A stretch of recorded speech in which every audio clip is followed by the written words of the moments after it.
สบายดีเด้อพี่น้องสบายดีทุกคน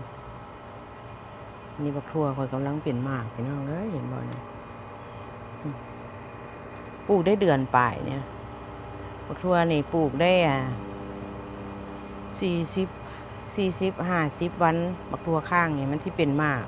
บักทั่วขุนี่บักทั่วนี่เขาจะห้องบักทั่วขุนี่นะปลูกเสขุมันจะโบเป็นเครือบักทั่วนี่บักทั่วนี่40 วัน41 วันได้กินมากอันนี้นะทั่วข้างนี่อยากซ่าหน่อยนึงนี่ทั่วข้างนี่40-50วันปลูกกำลังเป็นหมากนี่นะสิแหละปลูกกินต่างออกกำลังกายเอาต่างออกเอ็กซ์ไซส์พี่น้องมาแต่การแล้วก็อยู่แต่ในเฮือนหลายกับบดี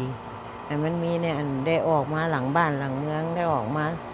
ซุ้มหัวซุ้มสวนไปซะแล้ว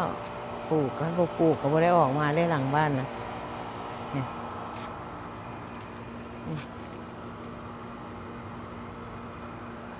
นี่แหละปลูกอยู่ปลูกกินปลูกแล้วมันก็ได้กินเนี่ยปลูกอันนี้กับประเภทข่อยนึงปลูกใช่ปะเป็นมากเป็นให้เป็นว่า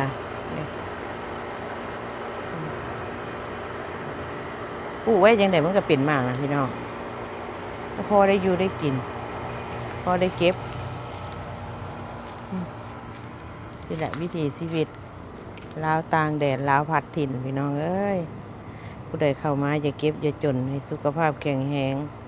สุขกายสุขใจเบิดทุกคู่ทุกคนขอบใจทุกกำลังใจขอบใจที่ติดตามโอเคได้บาย